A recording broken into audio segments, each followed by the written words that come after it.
माँ जानकी जी द्वादशी के दिन तिथि के दिन बगीचे में भ्रमण के लिए गई और भ्रमण करते करते माता जानकी जी ने एक पुष्प तोड़ना चाहा। पुष्प जैसी तोड़ना चाहा, माता सीता का पल्लू उड़ा और जानकी जी का पल्लू उड़कर एक तुलसी के वृंद पर पड़ गया। तुलसी के वृंद पर पड़ा तो तुलसी का पत्ता सीता जी के चलते ही टूटकर भूमि पर गिर गया।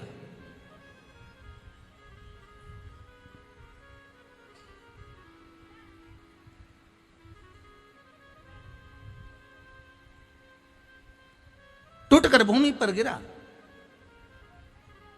एक तुलसी का पत्ता मात्र, और तुलसा जी का एक पत्ता माता जानकी जी के पल्लू से वस्त्र से नीचे गिर गया। द्वादशी तिथि के दिन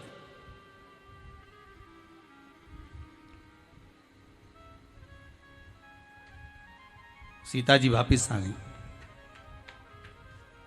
सीता जी वापिस आ गई और सीता जी वापिस आई और वापिस आई तो भगवान राम की लीला थी। आज देवऋषि नारद आ गए सामने भ्रमण करते करते घूमते घूमते। श्रीमन नारायण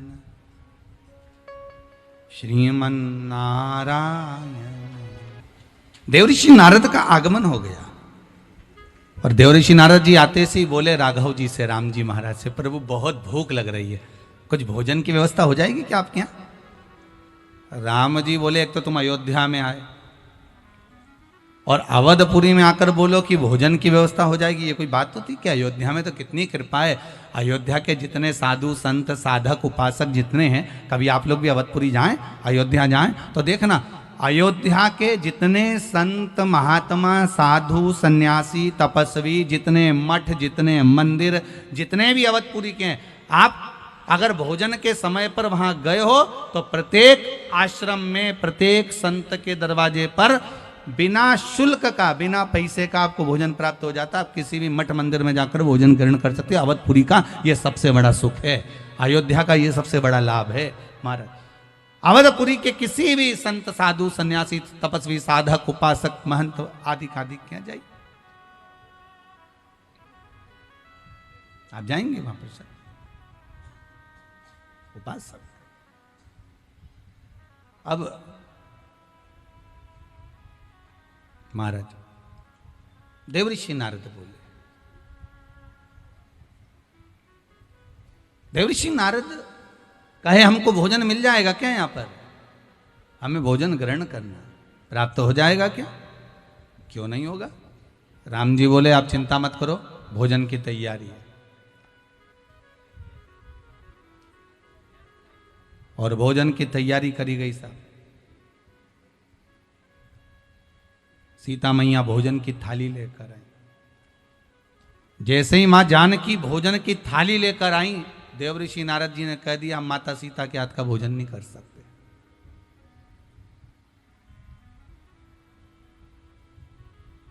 बहुत ध्यान से सुन लेना माताओं, हम माता सीता के हाथ का भोजन नहीं कर सकते। देवऋषि नारद बोल रहे, क्यों? सीता जी के हाथ का भोजन क्यों नहीं कर सकते? नहीं,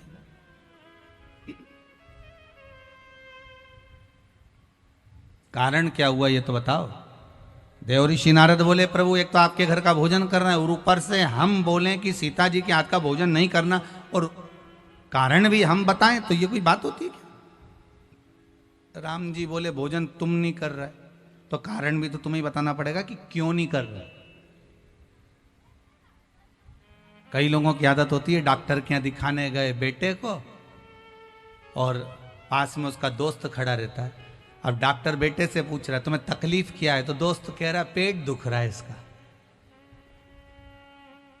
फिर डॉक्टर साहब ने पूछा तुम्हारा नाम क्या है, तो दोस्त बोला भेरू है।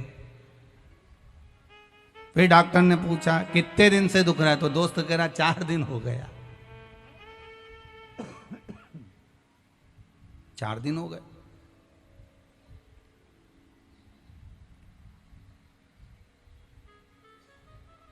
डॉक्टर ने कहा तुम्हारे पिताजी का नाम क्या है? कि लखन सिंह। अच्छा, वो नहीं बोला, दोस्त बोला लखन सिंह।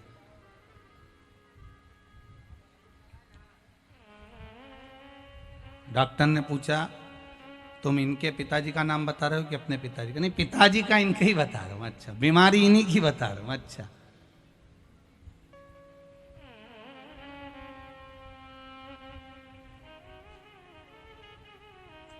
अब बताओ, रोग किसी को है? बता कोई रहा। रोग किसी को है? बता कोई रहा है। श्रेष्ठता कहां से आएगी? जिसको तकलीफ हो, जिसको दुख हो, जिसको कष्ट हो, अगर भगवान के सामने जाकर वो प्रार्थना करे तो दुख कटेगा कि नहीं कटेगा? अरे बोलो तो जम के, कटेगा ना। वो खुद तो कहे नहीं, वो स्वयं तो बोलता नहीं।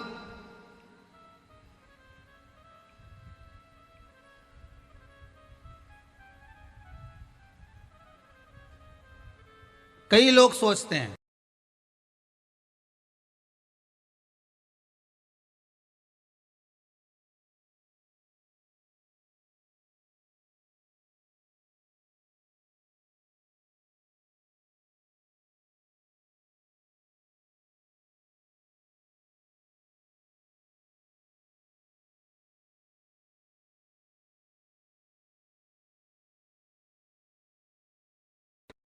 सीता जी क्या का भोग क्यों नहीं करना चाहते हो? राम जी ने पूछा तो देव ऋषि नारद बोले बात ऐसी है कि इन्होंने द्वादशी के दिन माता सीता के पल्लू से तुलसी का पत्ता टूट गया था। द्वादशी। ओहो,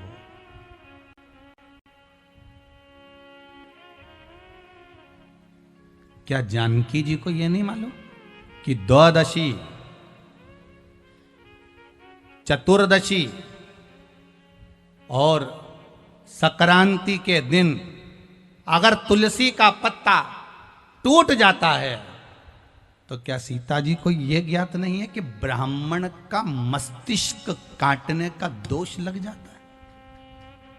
क्या जानकी जी को इस चीज का भान नहीं है?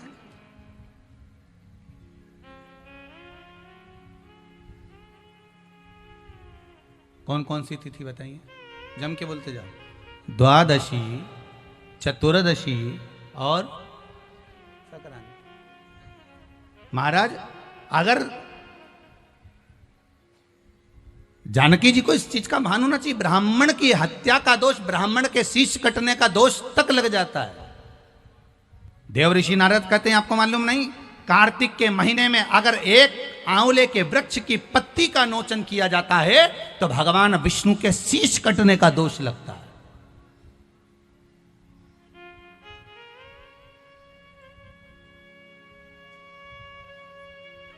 आज के जमाने में माताएं इतनी होशियार हो गई हैं, माताएं आंवले के वृक्ष के नीचे पूजन करने नहीं जाती हैं। अपने परिवार वालों से बोलते थी जाते जाते एक काम करना, आंवले की थोड़ी सी डाली तोड़ के ले आना, डाली तोड़ के लाना, वो रख लेगी गमले के अंदर, पूजन कर लेगी, पूजन छुट्टी हुई। शास्त्र कहता है अगर तुम्हारे घर के गमले में आंवले का वृक्ष लगा है तो पूजन करो, पर आंवले की डाली को आंवला वृक्ष, आंवला नवमी के दिन या कार्तिक के महीने में आंवले की एक पत्ती भी तुम्हारे हाथ से नहीं टूटना चाहिए। भगवान विष्णु के सिर कटने का दोष लग जाता है, हमारा शीश कटने का दोष।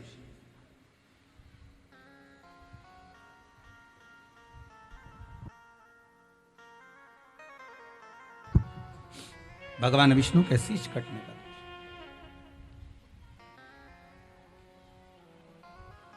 जानकी मैया, सीता जी की आंख से अश्रु बह रहे, माता जानकी की आंखों से आंसू बह रहे हैं, माता सीता की नेत्रों से जल बह रहे हैं। देव ऋषि नारद से पूछा जो तुलसी का दल द्वादशी को टूट गया है, मान लो अगर द्वादशी को टूट गया, चतुर्दशी को टूट गया, संक्रांति को टूट गया, तो इसका कोई निदान तो होगा कि नहीं होगा?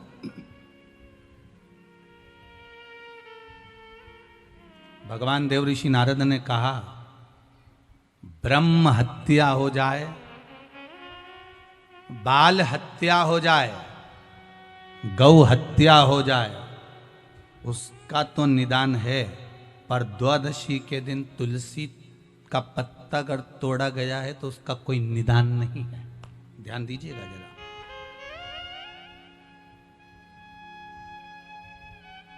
उसका कोई निदान नहीं। कुछ तो होगा देवऋषि नारद, कुछ तो उपाय होगा जो मैं कर सकती हूं। देवऋषि नारद ने कहा एक उपाय हो सकता है कि मैं कहूं कि ये दान करोगे तो ये हो जाएगा, मैं कहूं कि ये पुण्य करोगे तो इससे ये दोष मिट जाएगा, मैं कहूं कि ये व्रत रख लो तो इससे ये दोष मिट जाएगा। तो ये तो नहीं हो सकता। हाँ, इतना जरूर हो सकता है, जो तुलसी का पत्ता आपके पल्लू से नीचे टूट कर गिरा है उसको आप जोड़ दीजिए, उसको वापिस डाली पर लगा दो। तो देवऋषि नारद से सीता जी ने पूछा वो पत्ता कैसे लग सकता है, जो टूट गया वो लगेगा कैसे?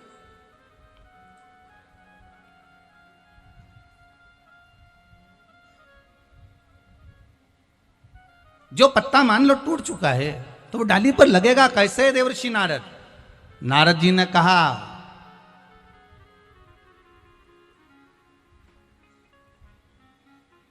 आपने अगर पति की सेवा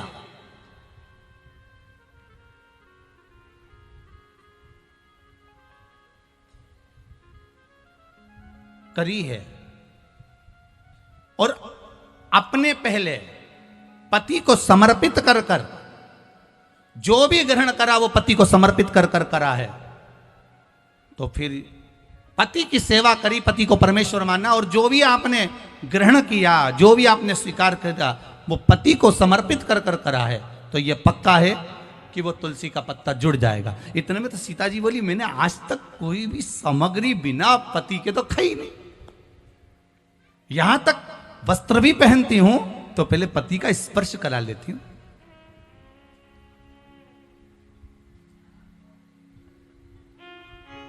कोई आभूषण धारण करती हूं तो पति का स्पर्श करा लेती हूं।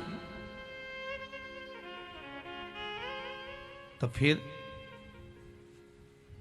सीता जी की कथा चल रही है, तुम्हारी नहीं हो। आज के जमाने में तो तुम ठेले पे जाके कब गोलगप्पा खा के आ जाओ पति को ही नहीं मालूम है, कब पानी पूरी निपटाया हो। क्या बोलते इधर, पानी पूरी, पानी बतासा, क्या बोलते उसे? वो पानी भर के गाते हैं, पानी पूरी, गुपचुप। हाँ, गुपचुप तो हैदराबाद में भी बोलते हैं, जैसे ही मुंह में गुप आदमी चुप, उसके बाद आवाज ही नहीं निकलती।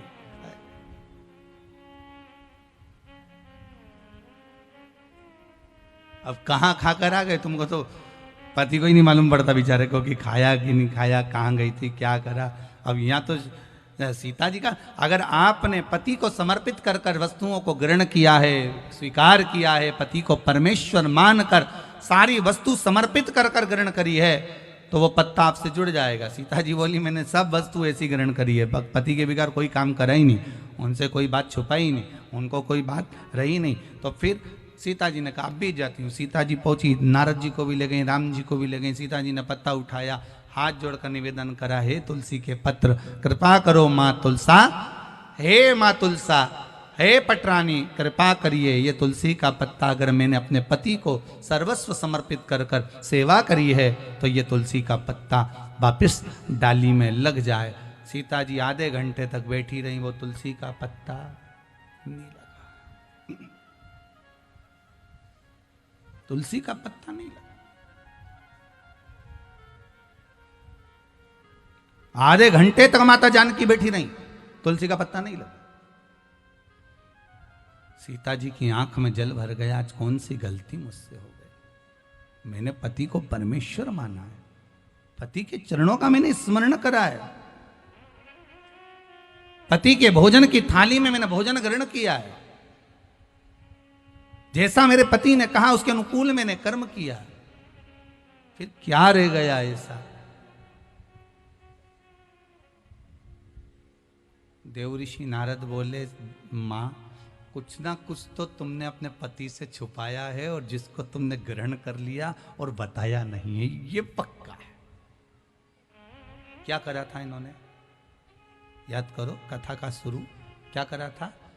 जो फूल आया था उसको पति को बिना बोले सूंघ लिया, बिना समर्पित किए सूंघा वो पुष्प। सीता जी को ज्ञात नहीं हुआ कि मैंने कोई कर्म विकार करा ही नहीं, मैं जानती हूं मैंने बेकार कर नहीं नहीं नहीं माँ। तब देवऋषि नारद ने कहा माँ समध्याने से पुष्प आए थे, फल आए थे, मिठाई आई थी। उस फल फूल मिठाई में से आपने पुष्प को सूंघ लिया था, याद करिए। हाँ देवऋषि नारद गलती हो गई। नारद जी ने राम जी को देखा, राम जी ने नारद को देखा। राम जी बोले अच्छा हुआ इसने तूने सुधार दिया। राम जी देवऋषि नारद को बोले बुलाया ही तेरे को इसलिए था कि इसकी गलती दिखा दी जाए। माताओं की गलती दिखाना बड़ा कठिन काम है, बहुत कठिन। पति अपनी पत्नी से कह देना तूने मम्मी से ऐसा क्यों कहा, बस उठते में तो जगदम्बा हो गई, तैयार। बस ये तो बोला। अब गलती दिखाना ही तो दिक्कत है। सबसे बड़ी तो तकलीफ यहाँ शास्त्र रहता है ना। आप अपने साथ में कोई मित्र ले रहा है, कोई सखा रह रहा है, कोई शिष्य रह रहा है, कोई गुरुजन रह रहा है, कोई व्यक्ति आपके साथ में रह रहा है। आप उसकी गलती तो गिनवा दो कि तूने ऐसा करा, तूने ये करा, तूने मेरे साथ झूठ बोला, तूने प्रपंच करा, तूने छल करा, तूने ये बात क्यों छुपाई। तुझे अगर विश्वास था अपने गुरु पर, तुझे विश्वास था अपने मित्र पर, तुझे विश्वास था अपने सखा पर, जब वो व्यक्ति आपसे कुछ नहीं छुपा रहा तो तूने क्यों छुपाया ये बात। तूने क्यों छुपाई कि मैंने ये नहीं करा, मैंने वो नहीं करा। छुपाया क्यों। अगर तू बता देता तो सब क्लियर होता चले जाता, पर छुपाओ क्यों।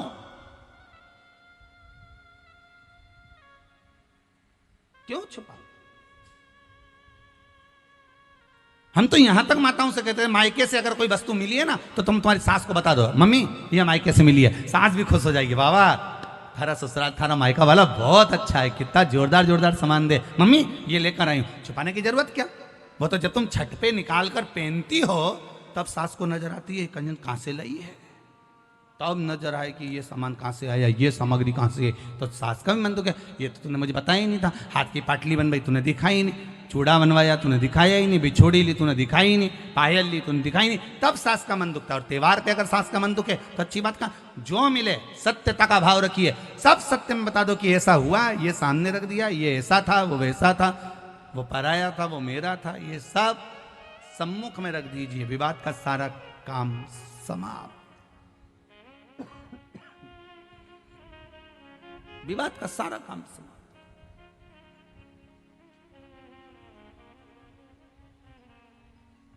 विवाद हम उत्पन्न करते हैं।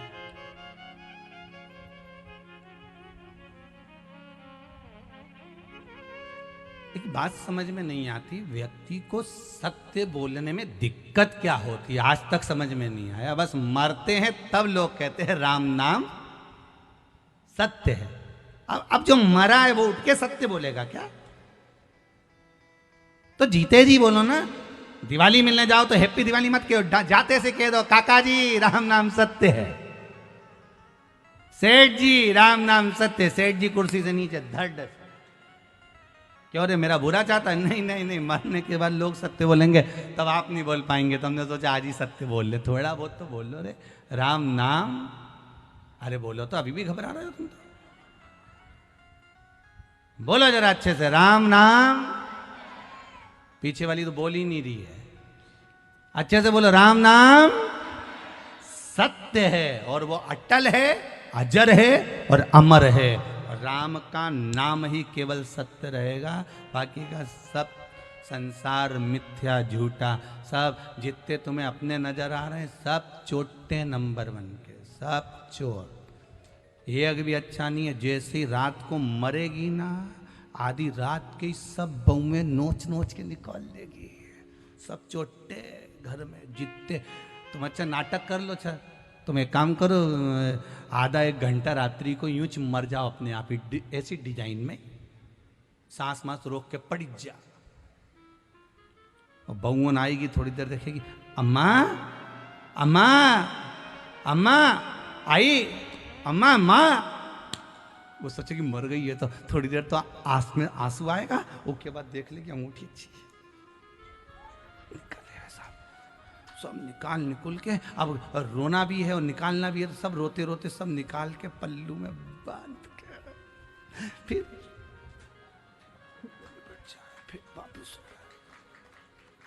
वापिस कितने चोटों के बीच में रहना पड़ता है। सबसे बड़े चोर होते हैं अपने, दूसरा कोई नहीं चोर है, सब अपने। रात को मरे सुबह तक सब गायब। और सवेरे रोने भी बैठेंगे तो ऐसी कोई बैठ जाएंगे, अपने अपने पतियों से कह देंगे मेरा सिर बहुत दुख रहा, रात को खूब रोई, समोसा और पोया लिया, थोड़ा खा पी के रहूंगी। मालूम पड़े समोसा पोया आया, फिर थोड़ा बहुत के बच्चों के लिए लिया, मैं नहीं खाऊंगी, बच्चे खा लेंगे। 10 बजे तक ले जाएंगे टोकरी को बुढ़िया को, 10 बजे तक ले जाएंगे बुढ़ी अम्मा को, चल जा। और बाजार से सब सामान ला लुआ के इन्होंने रात के बच्चों को खिलाने के बहाने खुद समोसा खा गई, इडली सांभर सब निपटा गई। फिर आके रोने बैठी, संसार के लोग इतने लूटे। बावारी दुनिया मतलब की दुनिया में किसी का कोई नहीं, कौन किसका।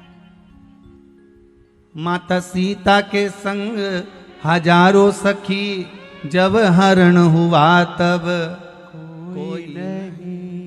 वावारी दुनिया मतलब की दुनिया में किसी का कोई नहीं, कौन किसका है।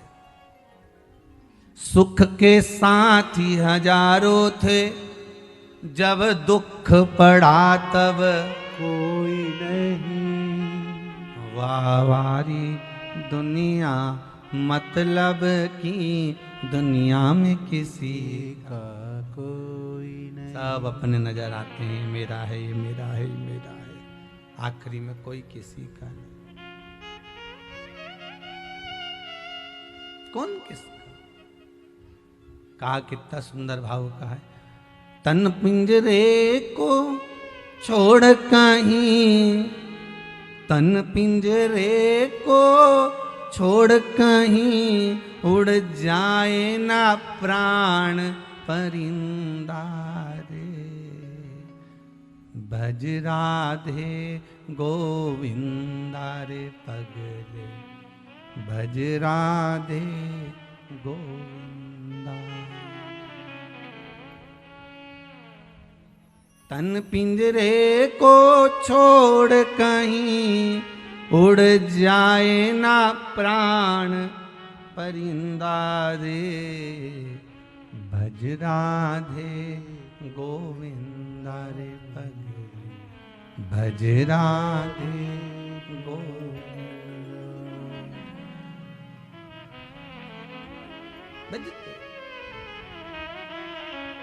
अंतिम बिंदु है, प्राण छूटेंगे। सत्य सत्य बोलने में क्या जाता। सीता जी को ध्यान आया, हाँ मैंने एक गलती करी थी, जो फूल आए थे उसमें से मैंने पुष्प को सूंघ लिया था। भगवान राम को बिना दिए, राम जी के बिना सुगंधित लिए मैंने सूंघ लिया। अब क्या करूं, अब बोलो क्या करा। देवऋषि नारद ने कहा माता जानकी एक काम करिए, अब तुलसी के पत्र को कहिए कि कमल के पुष्प की जो सुगंध ली है उसको छोड़कर, अगर मैंने पति की सेवा में कोई कमी रखी हो और उनसे कोई चीज बिना दिए मैंने समर्पित कर ली हो, बिना दिए मैंने अगर ग्रहण कर ली हो, तो मेरा ये तुलसी का पत्र अगर ऐसा हो तो अवश्य लगे। अगर कुछ रह गया हो, कमल के पुष्प की सुगंध के सिवाय अगर मैंने कुछ रह गया हो। सीता जी ने विनती करी, तुलसी का पत्ता उड़ा, उड़कर वापिस पुनः उसी डाली में वापिस लग गया, वापिस लग गया। देवऋषि नारद से माता जानकी जी ने कहा अब तो आप भोजन करेंगे ना मेरे हाथ का। सीता जी बोली आप भोजन करोगे ना देवऋषि नारद। नारद जी बोले हाँ अब मैं भोजन करूंगा, चलो माँ चलते। तब देवऋषि नारद ने जानकी जी के हाथ का भोजन ग्रहण करा। ध्यान देना, आंवला नवमी के दिन आंवले के वृक्ष की पत्ती मत तोड़ना। जिस दिन माता तुलसा का स्मरण कर रहे हो, द्वादशी तिथि हो, चतुर्दशी तिथि हो, संक्रांति हो, आदिकादिक जो तिथियों का वर्णन करा गया है विष्णु पुराण आदिक में, उन तिथियों को तुलसी का दल मत तोड़ो। अब आप लोग कहोगे गुरुजी वैकुंठ चतुर्दशी आएगी, तो उस दिन तो आप बताते हो कि हरिहर मिलन होता है। रात्रि को 12 बजे से लेकर सुबह 4 बजे तक शंकर भगवान पर तुलसी चढ़ती है, वर्ष में एक बार। और भगवान लड्डू गोपाल पर, शालिग्राम भगवान पर बेलपत्र चढ़ती है। उस बेलपत्र और तुलसी को सुबह 4 बजे से पहले पहले शहद की शीशी में रखा जाता है, और उस शहद को जो बच्चा माइंड से कमजोर होता है, बुद्धि से कमजोर होता है, जो पढ़ने में कमजोर होता है, जिसका विवेक काम नहीं करता, कोई कंपटीशन एग्जाम उसका निकल नहीं रहा होता है, तो 1 महीने उस बच्चे को वो शहद चटाया जाता है, तो बच्चा विद्वान हो जाता है। माता पिता को कहना नहीं पड़ता कि पढ़ने बैठ पढ़ने बैठ पढ़ने बैठ, बच्चा खुद पढ़ता है। माता पिता नहीं कहते फिर कि पढ़ने बैठो, वो खुद पढ़ेगा। तो बैकुंठ चतुर्दशी के दिन आप कह रहे हो कि चतुर्दशी के दिन तुलसी नहीं तोड़ना चाहिए, द्वादशी के दिन तुलसी नहीं तोड़ना चाहिए, तो फिर बैकुंठ चतुर्दशी के दिन जो चढ़ाना है 1 दिन पहले आप उसको रख लो संजो कर। शिव महापुराण की कथा तो यहां तक कहती है कि अगर आप सोमवार का व्रत करते हो, संकट सोमवार का व्रत करते हो, 16 सोमवार का व्रत करते हो, और आप सोमवार के दिन अगर बेलपत्री के वृक्ष से बेलपत्र तोड़ रहे हो, तो उसका भी दोष है महाराज, उसका भी दोष है। 1 दिन पहले तोड़।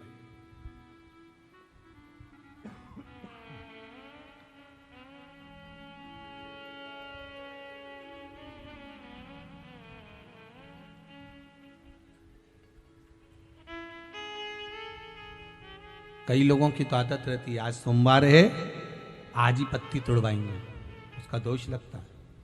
भगवान, कई लोग कहते हैं महाराज जी, एक माता जी ने लिखकर भेजा था, व्हाट्सएप पर भेजा हुआ था समिति के, कि गुरुदेव हम सारे उपाय करते हैं, इसके बाद भी हमको तकलीफ क्यों रहती है, कारण क्या है उसका? उसका कारण कोई दूसरा नहीं, देवताओं पर कभी दोष मत देना, कारण हमारा अपना होगा कि हम, हमारा कार्य क्यों नहीं हो रहा, उसका कारण हम खुद हो सकते, हम खुद हो सकते। भगवान क्यों नहीं मिलता, उसका कारण हमारा खुद का है। जैसे मान लो कोई तुमसे कहे कि भैया देखो ये सामान मिला ना, और ये सामान मिला कर एक ये औषधि तैयार करना, और औषधि में तुम ये नींबू निचोड़ लेना, और नींबू निचोड़ कर जब तुम खाओगे तो तुम्हें आराम लग जाएगा, जब तुम पाओगे तो तुम्हारा रोग, तुम्हारी बीमारी है वो समाप्त हो जाएगी। अब तुमने तो खाया, उसके बाद भी तुम्हारा रोग समाप्त नहीं हुआ, बीमारी समाप्त नहीं हुई, तो तुम क्या कहोगे? उसने तो गलत बता दिया, बोलोगे कि नहीं बोलोगे? तो वो पूछेगा क्यों, मैंने बताया था तुमको ये लेना ये लेना ये लेना, साथ में नींबू निचोड़ना, नींबू निचोड़ कर उसका रस उसमें मिलाकर खा लेना, उससे तुम ठीक हो जाओगे। फिर ठीक क्यों नहीं हुए, उसका कारण क्या था? तुमने तो गारंटी ली थी कि मैं ठीक हो जाऊंगा, फिर गारंटी में गया कहाँ, आखिर वो गारंटी गई कहाँ? जब सियोर वाला महाराज इतना छाती ठोक ठोक के कहे कि ये करो इसके करने से ये फल मिलेगा, ये करो इसके करने से ये फल मिलेगा, फिर हमारा काम क्यों नहीं हुआ, हमें दुख क्यों मिला, हमें तकलीफ क्यों मिली, उसका कारण समझ लेना। तुमने तो कहा था कि नींबू निचोड़ना, ये दवाई खा लेना, तो आखिर वो दवाई असर क्यों नहीं करी? तो उन्होंने पूछा बताओ क्या क्या करा? हमने ये लिया ये लिया, ये लिया, उसके बाद हमने नींबू काटा, नींबू काट के हमने नींबू निचोड़ा, नींबू निचोड़ के हमने फिर खाया, पर हमारी बीमारी तो मिटी नहीं, सबकी बीमारी मिट गई, फिर तू क्यों रह गया? भगवान शंकर ने सबका सुना, फिर तू क्यों रह गया? तुझे दुख क्यों आ गया, तुझे तकलीफ क्यों आ गई? फिर से बता कि मैंने ये डाला ये डाला ये डाला, नींबू निचोड़ा, फिर उसको खाया, पर मुझे आराम नहीं लगा, उसका कारण क्या है? तो फिर जिसने दवाई बताई थी उसने पूछा ये बता कि तूने नींबू निचोड़ा तो कैसे निचोड़ा? कि ऐसे ही निचोड़ा। नहीं नींबू तूने निचोड़ा तो निचोड़ा कैसे? अरे तो उसको काटा। अच्छा तो काटा कैसे? कि लोहे के चक्कू से काटा। बस दवाई वाले ने कह दिया, वो चक्कू जो था ना वो लोहे का था, और लोहे के चक्कू का जो उसमें पदार्थ लग चुका था, और लोहे के चक्कू का उसमें जो जंग था वो आ गया था, और वो निचोड़ने पर पूरी दवाई का नाश कर दिया, इसलिए तेरा काम नहीं हुआ। नींबू निचोड़ना था तो जैसे लोग वो कांदा नहीं रहे, कांदा कैसे फोड़ दे, ऐसे नींबू को फोड़ के और उसका रस निकाल कर, वो प्याज होता ना, प्याज को काट की जगह ऐसे फोड़ दिया, अब उसका रस निकाल कर, तो जो नींबू का रस निकाल कर घोट के पी। अब की बार उसने वही करा, ना चक्कू से काटा ना तलवार से काटा, उसने नींबू को डोचा, उसका रस निचोड़ा, खाया, वो ठीक हो गया, हो गया। रोग समाप्त।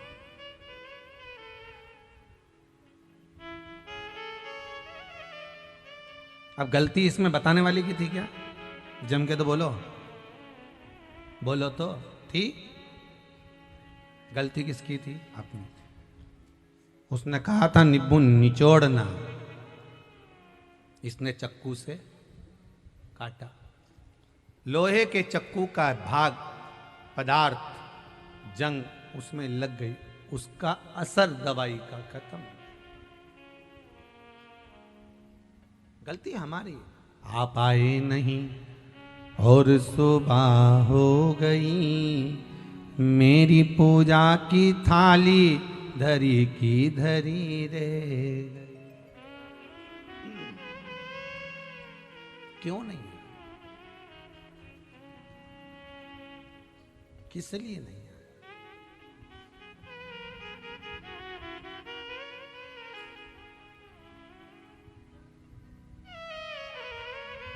कारण क्या है आप नहीं आए उसका?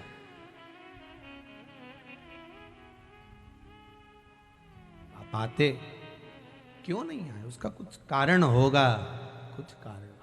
वो कहते हैं एक झोली में फूल भरे हैं, एक झोली में कांटे, तेरे बस में कुछ भी नहीं, वो बांटने वाला बांटे। अरे कोई कारण होगा। धन का बिस्तर मिल जाए पर नींद को तरसे नींद, नींद को तरसे।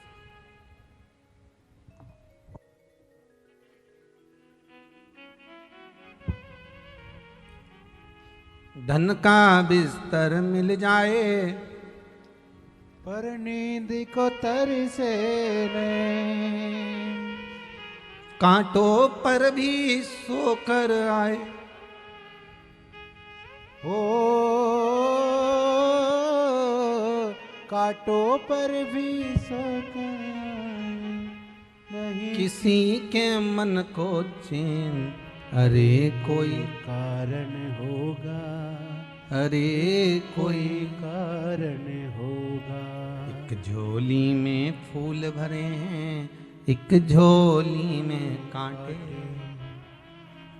तेरे बस में कुछ भी नहीं, वो बांटने वाला बांटे। अरे कोई कारण होगा, अरे कोई कारण होगा।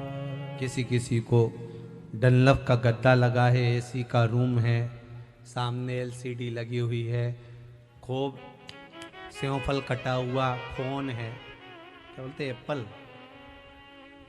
एप्पल का फोन है, तो भी नींद नहीं आ रही, रात रात भर जगता रहता है टेंशन।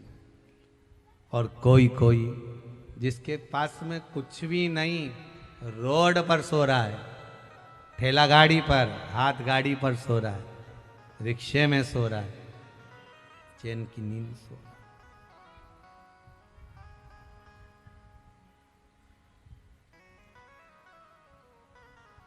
उसे कोई मतलब नहीं।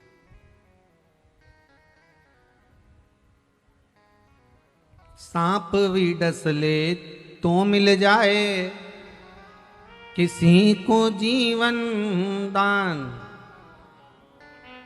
कोई कोई व्यक्ति ऐसे हैं जिनको सांप भी डस लेता है तो जीवन दान मिल जाता है। बाबा की कृपा है तो सांप भी डस ले तो मिल जाए किसी को जीवन दान, और किसी को एक चींटी के कांटे से मिट जाए नामो निशान। कोई कारण हो,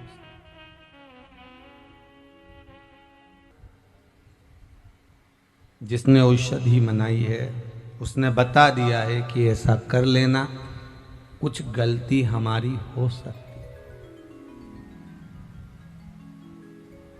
भगवान क्यों नहीं मिलते? कुछ गलती हमारी हो सकती।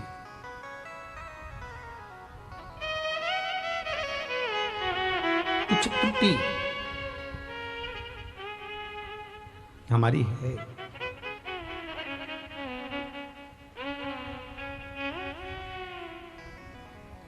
देखिए, बिंदुक नाम का ब्राह्मण होकर अपने कर्म से वंचित है।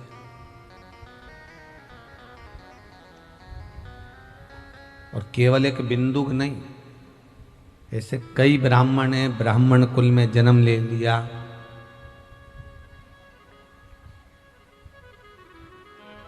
पर यज्ञोपवीत तक धारण नहीं करते, मस्तक पर तिलक नहीं लगाते।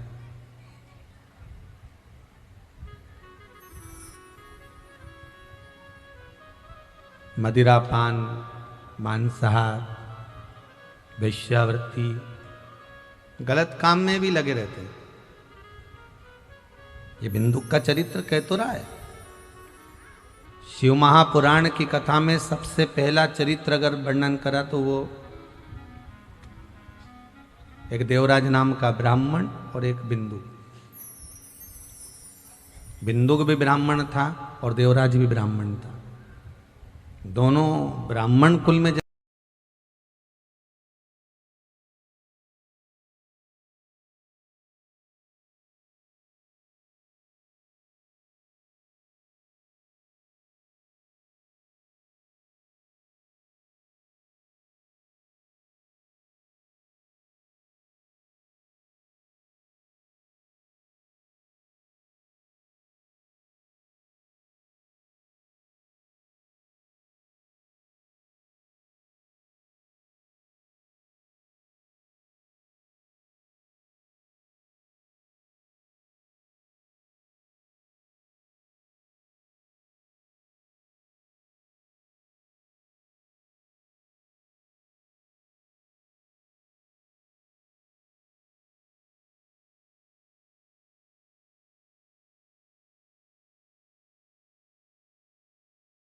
महादेव के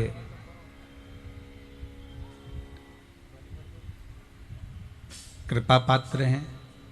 भगवान शिव की भक्ति निरंतर आपके जीवन को एक अग्रता प्रदान करती रहे।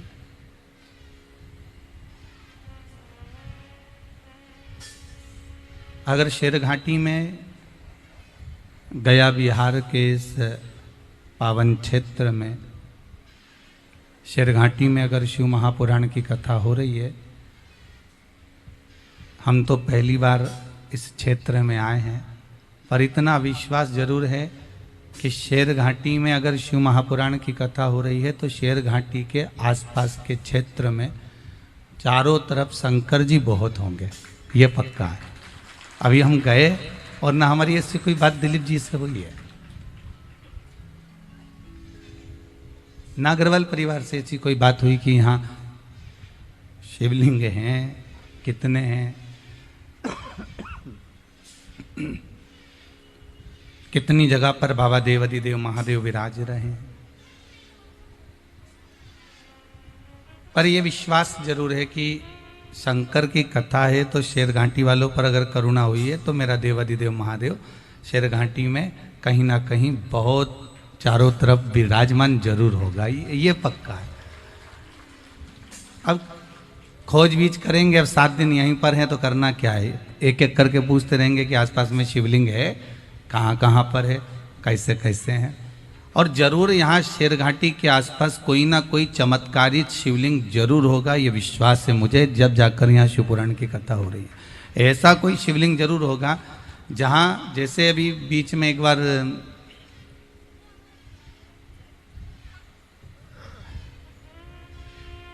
झारखंड कथा के लिए गए थे दुर्गापुर, फिर बीच में एक बार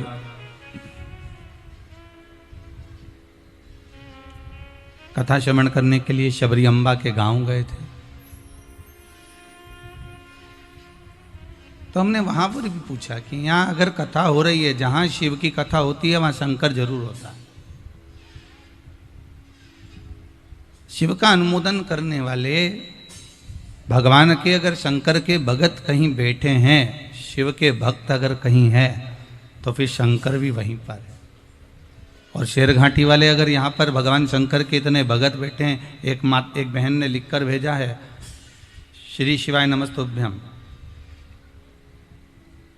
अब जिसने पत्र लिखा उसने अपना नाम नहीं लिखा, हो सकता है भूल गई हूँ।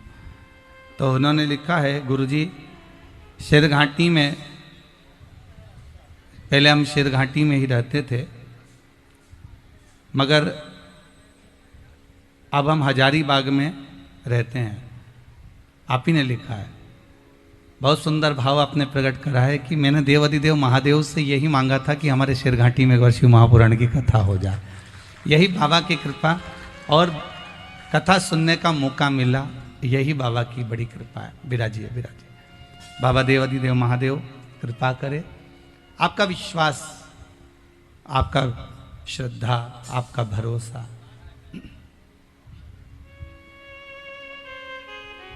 ये शिव की कृपा से प्राप्त हुआ है।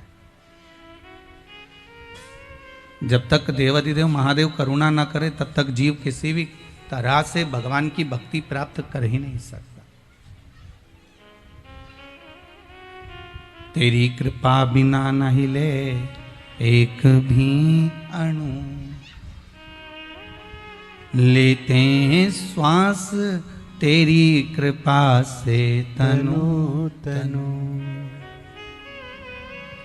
हे गंगाधार मुक्ति द्वार ओमकार तू,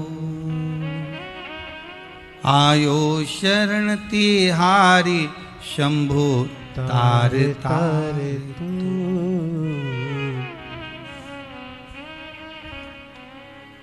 अगर भगवान शिव की करुणा है, कृपा है, दया है, तो आपके नगरवासियों को, आपके क्षेत्रवासियों को शिव महापुराण की कथा मिली है। कहीं शंकर की करुणा हुई तो प्राप्त हुई।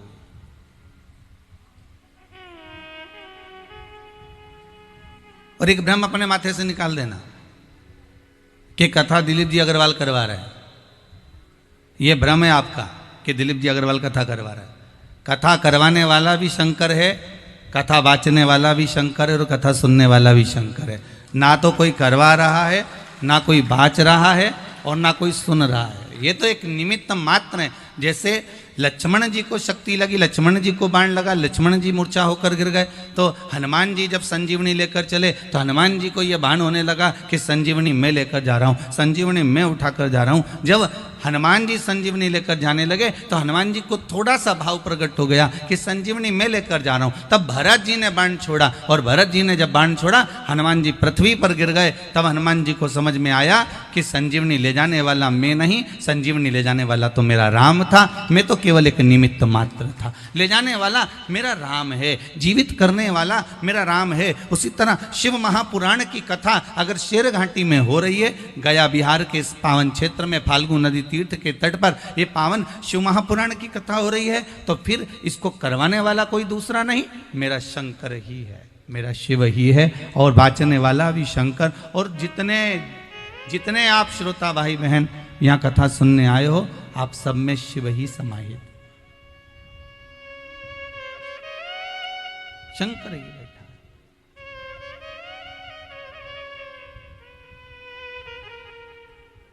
और 7 दिन फिर निवेदन करेंगे।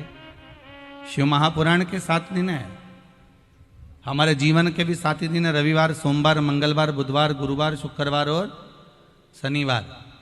हमारा जन्म और आपका जन्म इन्हीं 7 दिन में हुआ है, कोई अलग से पैदा नहीं हुआ हो।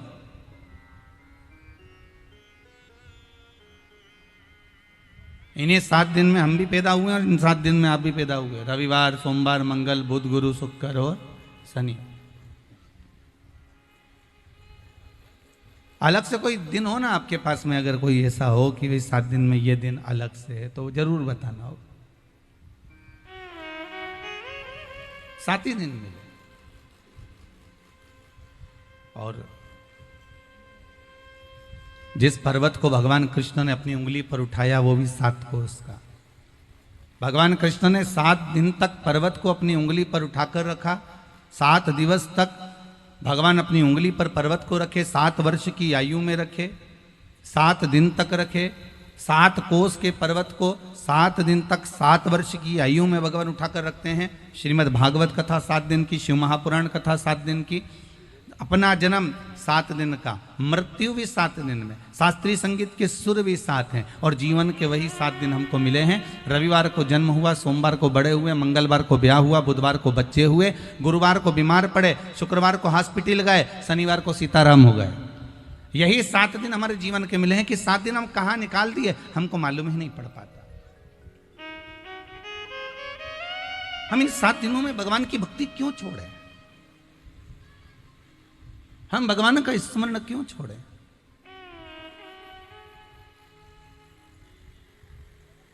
बड़ी मुश्किल से प्राप्त हुई है शिव महापुराण की कथा, वो भी कार्तिक के महीने में और पंचवीगन में। आज आंवला नवमी है, अक्षय नवमी। आप सभी को आंवला नवमी की बहुत बहुत बधाई हो, बहुत बहुत साधुवाद। और अभी कुछ दिन पहले बिहार क्षेत्र का ही सबसे प्रिय त्योहार, सबसे प्रिय त्योहार बिहार क्षेत्र में जितना दीपावली की उमंगता नहीं रहती उतना काय की उमंगता रहती है? छठ माता की उमंगता रहती है।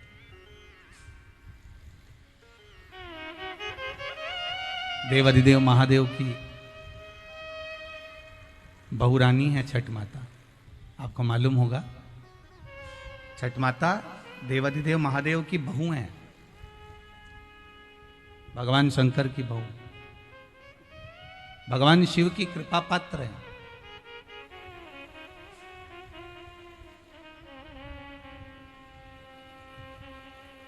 भगवान शंकर के अनुमोदन करना, शिव का स्मरण करना और शंकर की भक्ति में डूबे रहना।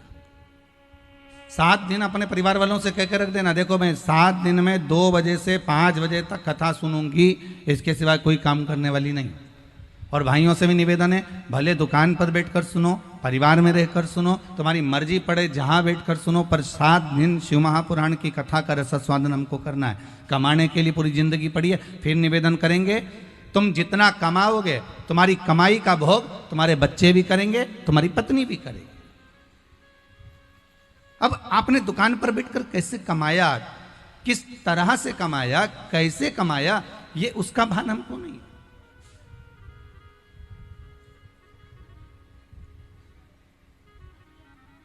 किस तरह से कमा कर लाए हो उसका स्मरण हमको नहीं। तुम्हारी कमाई का भोग तुम्हारी पत्नी भी भोगेगी, तुम्हारे बच्चे भी भोगेंगे, मना नहीं। पर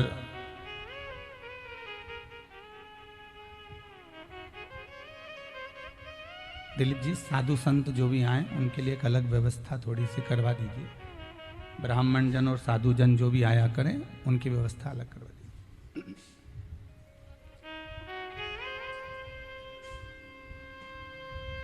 महाराज, तुम्हारी कमाई का भोग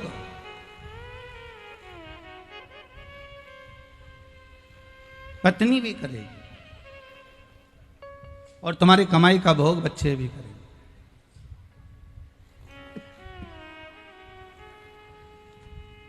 पत्नी भी कर रही है और बच्चे भी कर रहे हैं। पर तुम्हारे कमाई का भोग पत्नी भी करेगी और बच्चे भी करेंगे। पर शिव महापुराण की कथा ये कहती है कि आपके जिस तरह से आपने कमाया है, जिस तरह से आप कमाई कर कर लाए हो, उसके कर्म का भोग केवल आपको अकेले ही करना,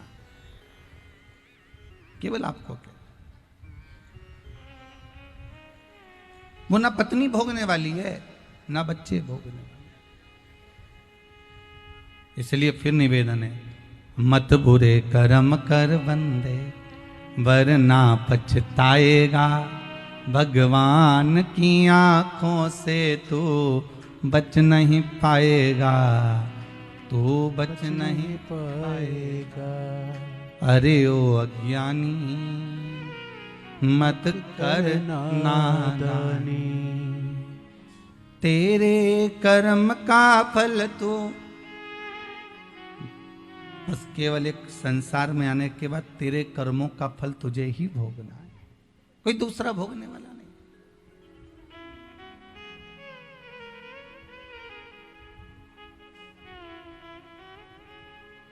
तेरे कर्म का फल भी तुझ खुद को पाना है, बस इसके सिवा कोई नहीं पाने वाला। हाँ, कमाई का भोग सब पाएंगे, जो कमा कर लेकर आए उसका भोग सब करें, पर कर्म का भोग तुझे अकेले ही करना। इसीलिए शिव महापुराण की कथा कहती है कि कलिकाल में संसार सागर में तुलसीदास जी ने बड़ा सुंदर संवाद कहा है, बड़ा सुंदर बात कही कि कलयुग केवल नाम आधारा और सुमर सुमर नर उतरहि पारा। कलिकाल में केवल एक नाम की आधारशिला रख लीजिए, कि नाम को आधार बना लीजिए, भगवान की भक्ति को आधार बनाकर, भगवान के नाम को आधार बनाकर भगवत स्मरण में इतने डूब जाइए, इतने डूब जाइए कि फिर इस संसार में हमारा पुनः जन्म ना हो, हम उस परमात्मा की ओर अग्रसर हो जाए।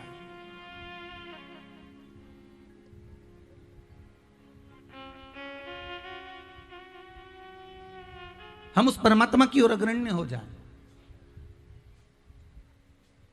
महाराज,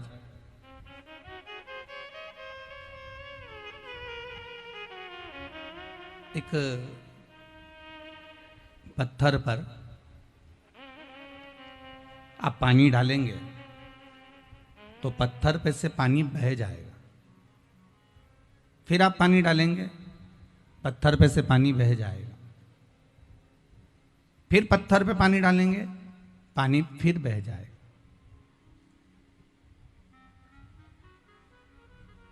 पत्थर पे से पानी बह रहा है, पत्थर सूख रहा है, पानी समाप्त हो जाता है, पत्थर वैसा कि वैसा ही। पर शिव महापुराण की कथा कहती है, उसी पत्थर पर आप एक ही जगह पर एक एक बूंद पानी टपकाना, गिराना प्रारंभ कर दीजिए, तो वो पत्थर पर जब एक एक बूंद पानी एक ही जगह पर गिरता रहेगा, गिरता रहेगा, गिरता रहेगा, तो वहां एक छेद हो जाएगा। सही है कि गलत है? वहां एक छेद हो जाएगा।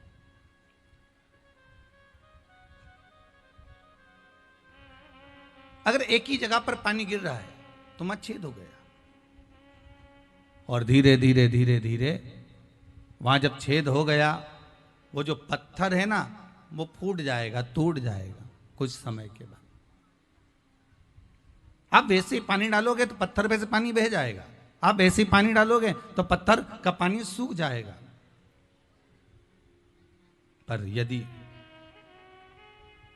आप एक ही जगह पर एक एक बूंद पानी गिराते रहोगे, गिराते रहोगे, एक ही जगह पर पानी को डालते रहोगे, तो वहां छेद हो जाएगा, वो पत्थर टूट जाएगा। शिव महापुराण की कथा यही कहती है कि आप अगर एक चित्त लगाकर, एक मन लगाकर, एक दृष्टि लगाकर, एक भाव लगाकर, एक बार एक मंत्र जाप को पकड़कर, एक स्मरण पकड़कर, एक ही का स्मरण अगर करते रहोगे, करते रहोगे, करते रहोगे, तो ये पक्का है जैसे एक बूंद पानी एक ही जगह पर गिरता है, छिद्र बन जाता है, पत्थर बाद में टूट जाता है, उसी तरह एक भजन, एक स्मरण, एक आसन से, एक चित्त लगाकर, एक मन लगाकर अगर करते रहे, तो ये भी पक्का है कि दुनिया का सारा दुख कट सकता है, टूट सकता है, और मेरा विश्वनाथ मिल सकता है।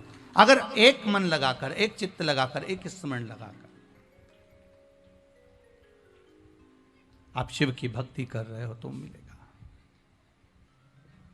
आप एक मन से करना प्रारंभ करो। आप एक मन से अगर भगवान की भक्ति को करना प्रारंभ कर रहे हो तो फिर आप उलझ नहीं सकते।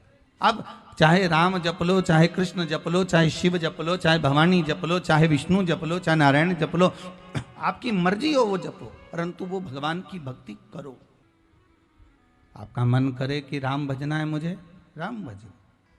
आपका मन करे कि कृष्ण भजना है तो कृष्ण भजो, पर एक बूंद पानी एक ही जगह पर गिरेगा तो खड्डा हो जाएगा, छेद हो जाएगा और वो पत्थर टूट जाएगा। उसी तरह यदि एक मंत्र का जाप संसार का मानव करना प्रारंभ कर दे तो ये पक्का है कि आपकी दुख, तकलीफ, कष्ट, रोग, बीमारी ये सब अपने आप कट जाए, अपने आप। फिर आपको दुख नहीं। इसलिए बारंबार कहेंगे, जब तक शेर घाटी में कथा चले तब तक श्री जम के बोलो, अरे साथ में बोलो, श्री शिवाय नमस्तुभ्यम। एक बार फिर से बोलिए, श्री शिवाय नमस्तुभ्यम, श्री शिवाय नमस्तुभ्यम। इस मंत्र को जपते रहना है जब तक शेर घाटी में कथा चले। आप बड़े प्रेम से जप।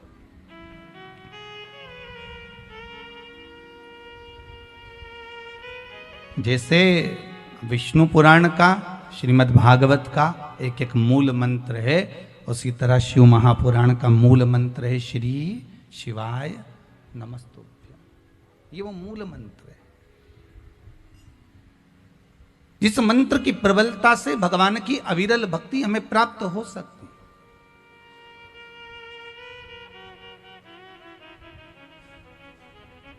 इस मंत्र की प्रबलता से हम भगवान को प्राप्त कर सकते।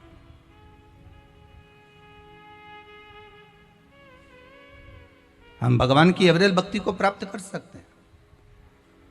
आपको पहले भी कथा में कहा था, 3 वृक्ष,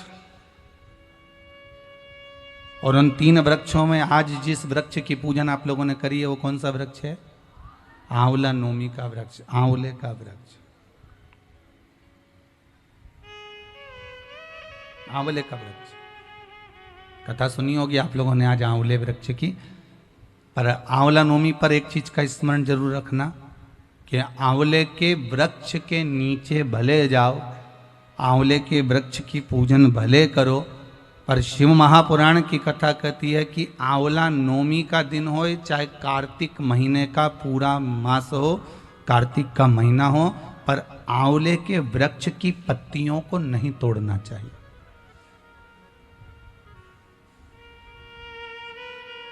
कई लोग बहुत गलती करते हैं, आंवले की पूजन करने जाते हैं ना, तो वो सोचते हैं कि अब आंवले के पेड़ के नीचे भोजन करने का बड़ा महत्व है कि आंवला नवमी के दिन भोजन करना चाहिए। तो कई माताएं इतनी चतुर होती है ना, आंवले की पत्ती तोड़ के ले आती, सिर पे रख के भोजन कर लेती। कर रहे थे क्या?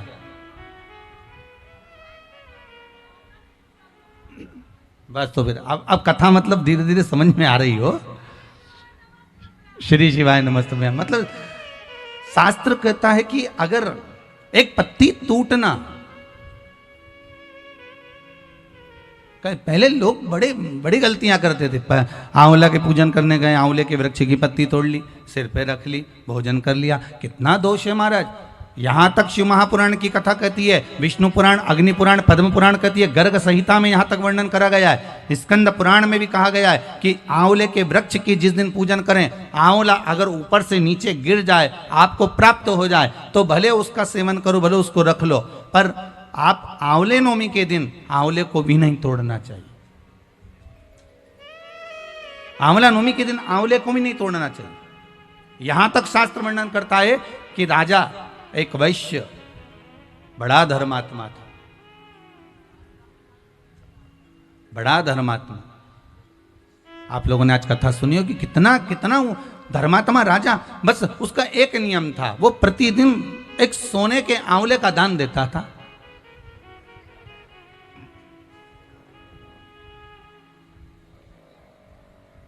प्रतिदिन आंवले का दान करना, और वो भी सोने के आंवले का दान करना।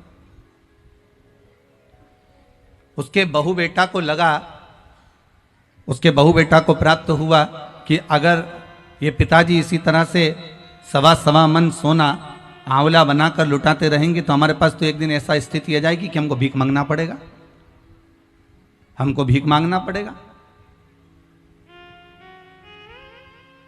अच्छा, बहु बेटा को यह भान नहीं होता कि जिन माँ बाप ने जोड़ा है, अगर वो लुटा भी दें तो सत्ता तो उन्हीं की है ना, दौलत तो उन्हीं की है, पैसा तो उन्हीं का है। जितना जोड़ा वो माँ बाप ने जोड़ा, अगर वो लुटा भी दें तो ये उनकी मर्जी। पर बहुत कम माता पिता ऐसे होते हैं जो अपने ऊपर सही मायने में खर्च करते हो। बहुत ध्यान देना महाराज।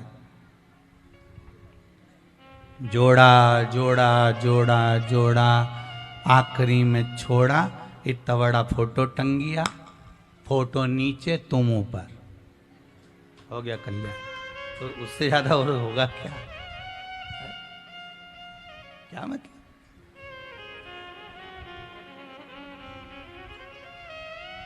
और फोटो पे भी प्लास्टिक के फूल की माला, ओरिजिनल भी कोई नहीं चढ़ाता, 10 रुपए की एक आती है। कौन चढ़ाएगा 10 रुपए की एक माला?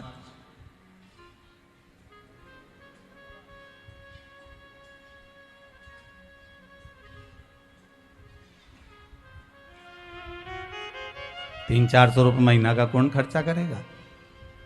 एक बार में लिया है, गया जी गए तब माँ विष्णु चरण के पास में बहुत दुकान लगी थी, कहा ये माला उतार के देता साहब, तो के 60 रुपए की है, चलेगी, प्लास्टिक की है, हाँ प्लास्टिक की है, बस धो लो दिवाली पे फिर टांग दो, फिर धो लो दिवाली पे फिर टांग दो। तुमने कहा पिताजी को यही माला अच्छी रहेगी हो, दादाजी चले गए ना, उनके लिए ये माला जोरदार है, उठाओ धो टांग।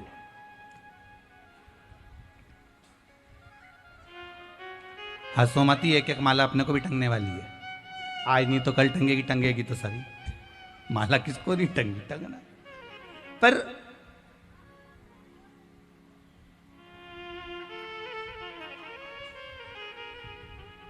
जाना तो है, पर भजन कर कर अगर जाओगे ना तो कोई माला टांगे चाहे ना टांगे, परमात्मा जरूर माला पहनाएगा ऊपर जाते से कि मेरा अपना आया है, मेरा भगत आया है, भजन करने वाला आया है, स्मरण करने वाला आया है, मंत्र जाप करने वाला आया है, मंत्र नाम स्मरण करने वाला आया है, तो परमात्मा जरूर माला टांग देगा कि ये मेरा अपना आया है, ये मेरा स्वयं का आया, वो जरूर टांगेगा। एक वृक्ष की पत्ती, मात्र एक वृक्ष की पत्ती अगर टूटती है तो उसका भी दोष है।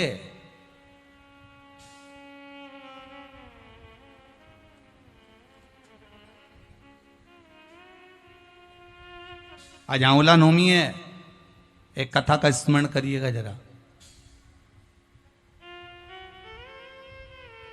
सीताराम सरकार, भगवान राम जी महाराज आज अयोध्या में बड़े ठाठ से विराजे हुए हैं, बड़ी अलमस्ती में बैठे हुए हैं।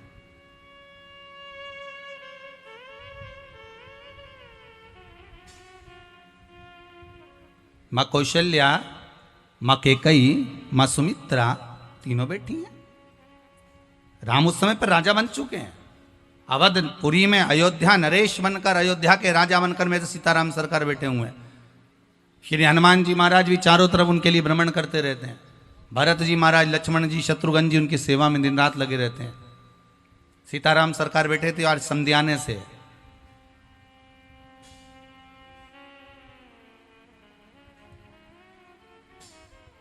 आज संध्याने से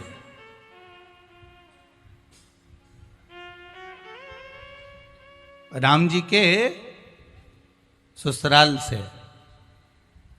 आज ढेर सारा फल डलियाओं में भर भर कर आया।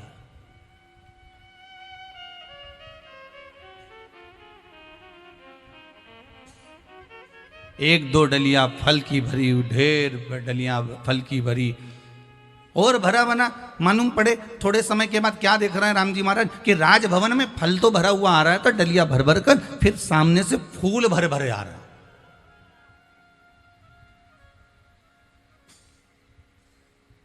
अब राम जी के जो समझाना था दशरथ जी का, वो सामने से फूल भर भर कर आ रहे हैं, डलिया पे डलिया, टोकनी पर टोकनी भरे भरे चले आ रहे। सारे राजभवन में फल की टोकनियां जम गई, सारे राजभवन में फूल की टोकनियां जम गई। थोड़ी देर बाद देखा कि राम जी ने क्या देखा कि सामने से टोकनियां भरकर, डलिया भर भर कर मालाएं आ रही हैं फूल की।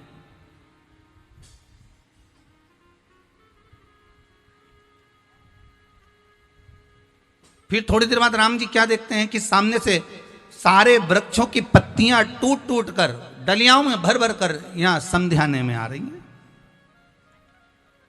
राम जी की यहां आ रही हैं।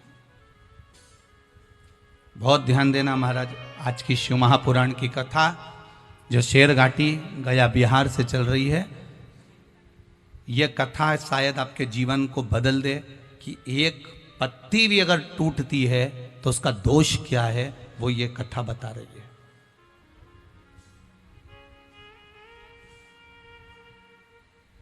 जिस दिन जिस वृक्ष की पूजन होती है उस दिन उस वृक्ष की पत्ती तोड़ने का दोष क्या है, ये राम जी की कथा कर रही है।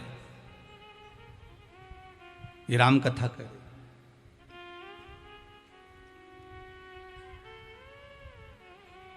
ढेर सारा फल, ढेर सारा फूल, ढेर सारी मालाएं, ढेर सारी पत्तियां महाराज राम जी के राजभवन में आ गई। सीताराम सरकार बैठे हुए थे सिंहासन पर। राम जी महाराज ने पूछा, ये क्या लेकर आए? ये क्या है जो आप लेकर आए?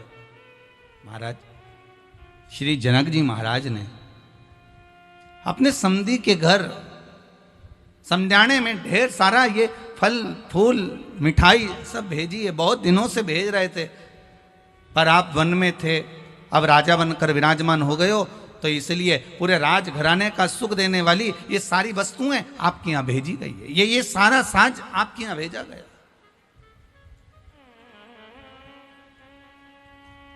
महाराज, एक बेटी का बाप, एक बेटी का पिता अपनी बेटी के यहां क्या ना लेकर जाए। आप भी अपनी बेटी के यहां जाती होगी ना, तो मिठाई, जाना बेटा जरा मिठाई लिया, अपना शेर घाटी का कोई अच्छी चीज होगी ना पसंदीदा, तो कभी बेटी के यहाँ ये भेज देना, उसको ये पसंद है हो, अपने यहाँ से जाए तो ये सामान रखकर भेज देना हो, जो सामान लेकर जा। तो समझाने में क्या ना भेजा जाए बेटी के घर में। ढेर सारी सामग्री बहन बेटियों के घर में भेजी जाती है कि मेरी बेटी के यहाँ सामान पहुंच जाए, मेरी बेटी के यहाँ सामग्री पहुंच जाए।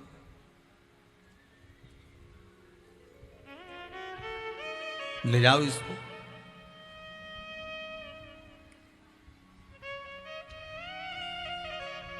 अब कौशल्या मैया बोली, जनक जी को हमारी ओर से नमन करिएगा और जनक जी से कहिएगा, आपने जो सामग्री भेजी हमने स्वीकार करी है, पर अगर पिता के घर से एक बेटी के घर में सामग्री भेजी जाती है तो वो बेटी को स्वीकार करना चाहिए पहले।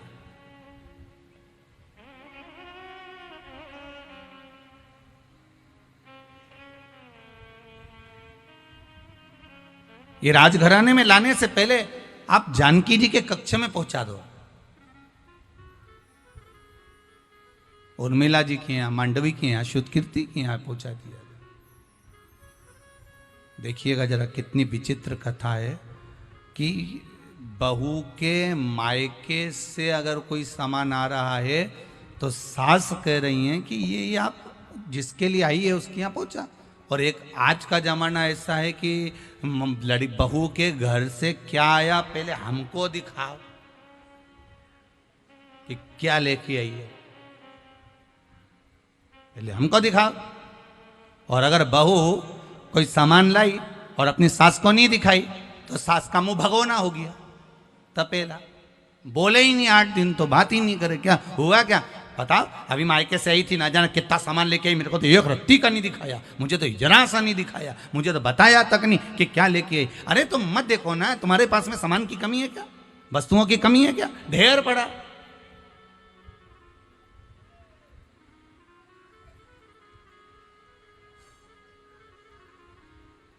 पर आसक्ति खत्म नहीं होती ना। दिक्कत तो आसक्ति की है।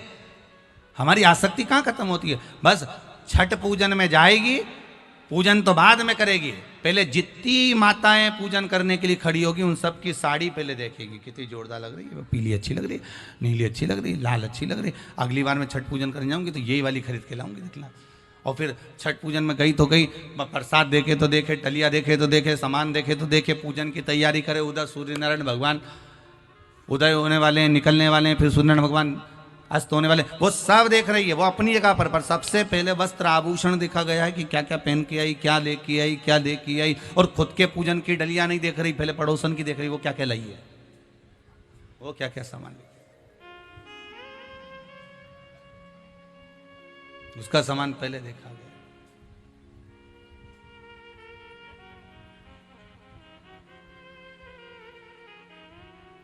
अच्छा, जैसे तुम दूसरे का वस्त्र देखो, दूसरे की सामग्री देखो, शिव महापुराण की कथा कहती है, उसी तरह दूसरे में गुण भी तो देखा करो थोड़ा बहुत, कि कितनी अच्छी है, भगवान का भजन कर रही है, सीताराम कर रही है, राम नाम कर रही है, शंकर जी का भजन कर रही है, स्मरण कर रही है। पर नहीं नहीं, हम दूसरे में गुण नहीं देखते, हम दूसरे में अवगुण देखते हैं। बताओ, कैसी पागल है, दिन रात मंदिर में जाकर बैठी रहती है, दिन रात भगवान का भजन करती रहती है, दिन रात ये काम करती रहती है, इसके पास कोई काम नहीं, केवल भगवान भगवान भगवान भगवान। और बचा कुचा था वो सियोर वाला महाराज, वो और चालू हो गया शिव महापुराण की कथा, और चालू हो गई। आधे से ज्यादा का तो टेंशन हो जाएगा, सिर घाटी में अब 7 दिन क्या होगा, आधे टेंशन में।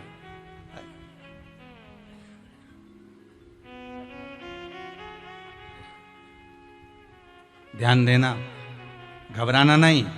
शिव महापुराण की कथा चल रही है। 7 दिन में से 6 दिन शिव महापुराण की कथा में जो ये बेलपत्री चढ़े, जिनके कमर में, घुटने में, पीठ में, सिर में, कंधे में कहीं पर भी तकलीफ हो, प्रतिदिन 6 दिन एक बेलपत्री चबा चबा कर रात होने से पहले खा लेना, दूसरे दिन लिखकर भेज देना कि शरीर ठीक हुआ कि नहीं हुआ। शिव महापुराण की बेलपत्री का इतना प्रमाण है। शिव महापुराण की बेलपत्र का इतना प्रमाण है कि आपका शरीर ठीक हुआ कि नहीं हुआ, उसको लिखकर जरूर भेजना, और नकली नकली मत लिखना हो, ओरिजिनल लिखना कि हाँ मेरा सिर दुख रहा था, मैंने बेलपत्री खाई, आराम लगा कि नहीं लगा। नहीं लगे तो भी लिखो, और लगे तो भी लिखो कि मैंने खाई, उसका लाभ क्या।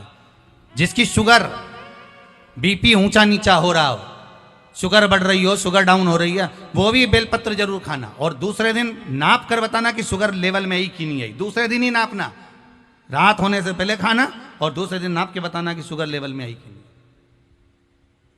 शिव महापुराण का, शंकर का एक एक शब्द, शंकर की कथा का एक एक संबोधन, एक एक अनुमोदन, शिव महापुराण का शंकर की कथा और शंकर पर चढ़ा हुआ एक एक वस्तु औषधि का काम करती, एक एक औषधि। पर कई लोग बेलपत्र को रख लेते हैं, रात को खाते हैं। बेलपत्र का नियम है कि भगवान शंकर का कोई भी प्रसाद हो, चाहे तुम 16 सोमवार करो, संकट सोमवार करो, चाहे सोमवार का व्रत करो, चाहे पशुपति व्रत करो, पर कोई भी व्रत करो शंकर जी का प्रसाद रात भर नहीं रखा जाता। शिव जी की संकट सोमवार की किताब में भी लिखा है, 16 सोमवार की किताब में भी लिखा है कि आप संकट सोमवार कर रहे हो, 16 सोमवार कर रहे हो, मलिदा तैयार कर रहे हो, चूरमा बना रहे हो, रोड बना रहे हो, तो वो जो बना रहे हो उसको सबको खिला देना, रात भर मत रखना इस प्रसाद, वो रात भर नहीं रखा, उसको पाली।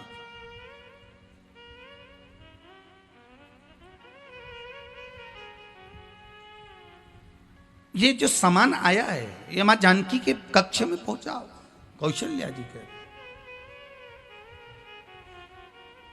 दे दो। सेवक जानकी जी के कक्ष में, माता सीता के कक्ष में सेवक वो फल, वो फूल सब ले गए।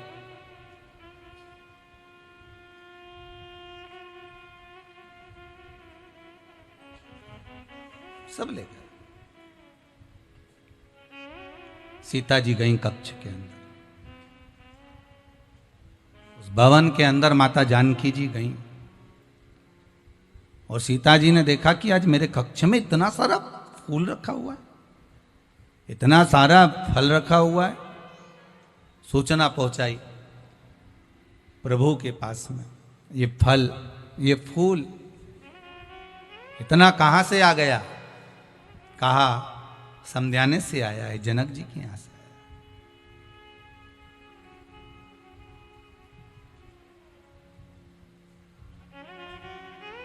तो ये तो माता कौशल्या, केकई और सुमित्रा जी के पास भेजना था। बहू का फर्ज देखिए मां सीता निभा रही है। सास का फर्ज माता सास ने निभा दिया कौशल्या जी ने कि ये फल भेज दो, ये मिठाई भेज दो, ये फूल भेज दो। और बहू फर्ज निभा रही है कि ये कौशल्या जी के कक्ष में भेज दो। आया है तो पहले सास के हाथ में आना चाहिए, घर के बुजुर्ग के हाथ में आना चाहिए। आपको बढ़ता हुआ देखकर घर के माँ बाप कभी दुखी नहीं होते। आपको बढ़ता हुआ देखकर घर के माता पिता इतने खुश होते हैं कि वो आशीर्वाद देते हैं कि और उन्नति करते जाओ, बढ़ते जाओ, चढ़ते जाओ, और बढ़िए। माँ बाप कभी दुखी नहीं होते। बच्चों को बढ़ता हुआ देखकर माता पिता बड़े प्रसन्न होते हैं कि आपकी जिंदगी में और अग्रणी हो, और बढ़ते जाओ।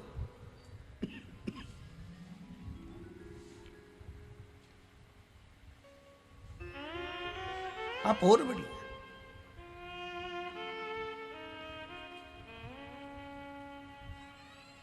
अब कैकई मैया आई। माता कैकई ने कहा, सीते, बहुरानी, जानकी, क्या बात है मां? ये कोई फल, कोई मिठाई, कोई पुष्प यहां रखकर चले गया है, यहां दे गया। नहीं, आपका है, आपके यहां रखो।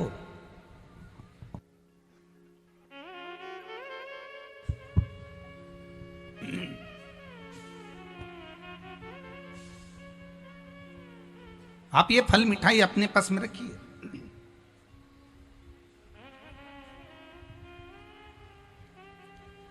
सीता जी ने कैकई मैया के जाने पर एक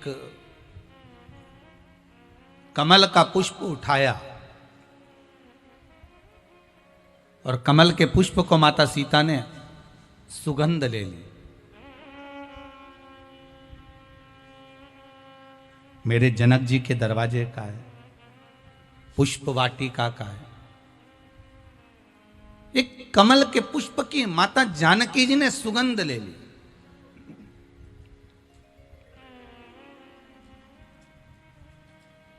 और सीता जी ने सुगंध ली और कमल का पुष्प रखा। राम जी सिंहासन पर बैठे बैठे सारी लीला देख रहे थे, क्योंकि पूर्ण पुरुषोत्तम मेरे भगवान राम है। कोई साधारण है क्या?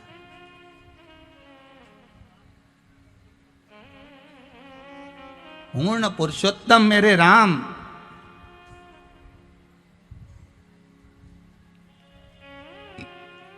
उन्होंने देख लिया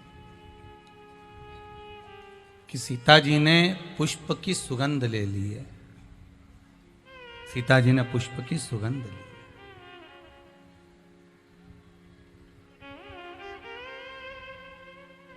अब राम जी वापिस अपने कक्ष में आए माता जानकी के। आज आंवला नवमी है तो ये प्रसंग निकला है, बड़े ध्यान से सुनना। शायद पूर्व की जितनी कथाएं आप लोगों ने सुनी होगी उसमें ये प्रसंग नहीं सुना होगा। एक पत्ते को टूटने का प्रसंग है ये, और उस पत्ते का दोष का प्रसंग है।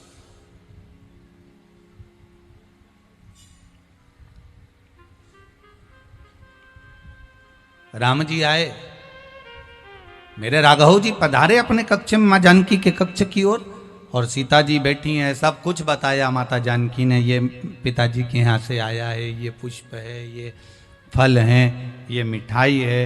राम जी तो सब जानते थे, क्योंकि पहले आया ही कहाँ था? राज सिंहासन के सामने। पहले रखा ही कहाँ था? सिंहासन के सामने।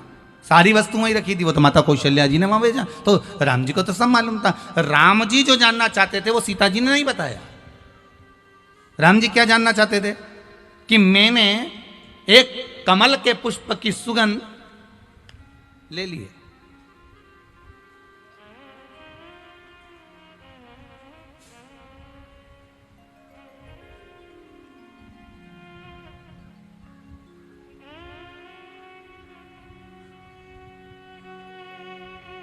पत्नी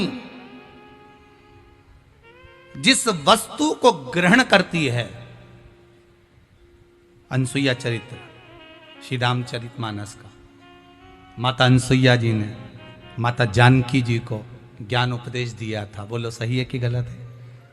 चित्रकूट धाम में माता अनसुईया जी भगमाता सीता को ज्ञान उपदेश देती हैं, आभूषण देती हैं, रतन देती हैं, ज्वेलरी प्रदान करती हैं, सुख देने वाला ज्ञान प्रदान करती हैं। सीता जी को ज्ञान देते समय माता अनसुईया जी ने कहा था कि नारी जिस वस्तु को सेवन करती है, प्रसाद ग्रहण करती है, पहले वो अपने पति को ग्रहण करावे, उसके बाद स्वयं ग्रहण करे।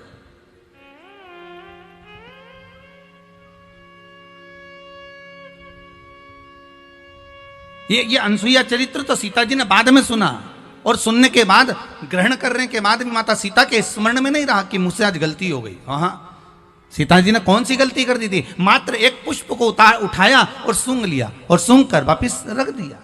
पर सीता जी ने यह बात मेरे राघव जी को नहीं बताई, मेरे राम जी को नहीं बताई कि मैंने फूल सूंघ लिया है, मैंने पुष्प की सुगंध ले ली है।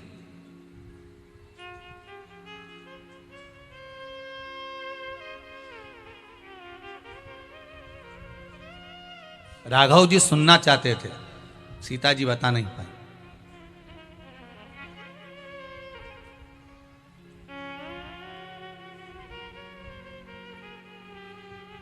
राघव जी सुनना चाहते थे कि सीता जी एक बार बता दे बस मेरे को कि मैंने फूल सूंघ लिया, पर बताया नहीं,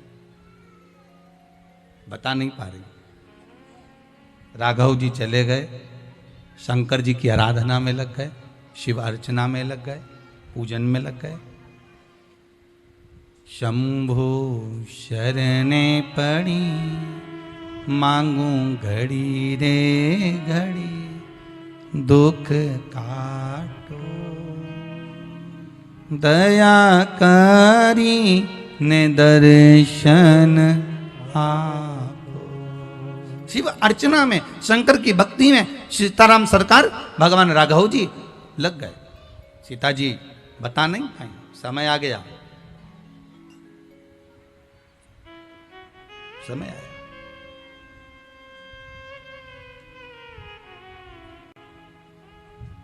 आज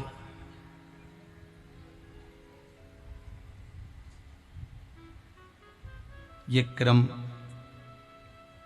जिस दिन हुआ महाराज, वो 9वीं तिथि थी। कौन सी तिथि थी? 9वीं, जिस दिन माता जानकी ने पुष्प सूंघा था अपने पिता के यहां से आए हुए उस सामग्री का। 10वीं निकल गई। एकादशी के दिन माता जानकी जी ने व्रत किया। द्वादशी का दिन आया और मां जानकी वो द्वादशी के दिन एक बगीचे में भ्रमण के लिए चली गई। वहीं अवधपुरी का बगीचा, वहीं अयोध्या का बगीचा, जहां पर ढेर सारी फुलवाड़ियां लग रही थी,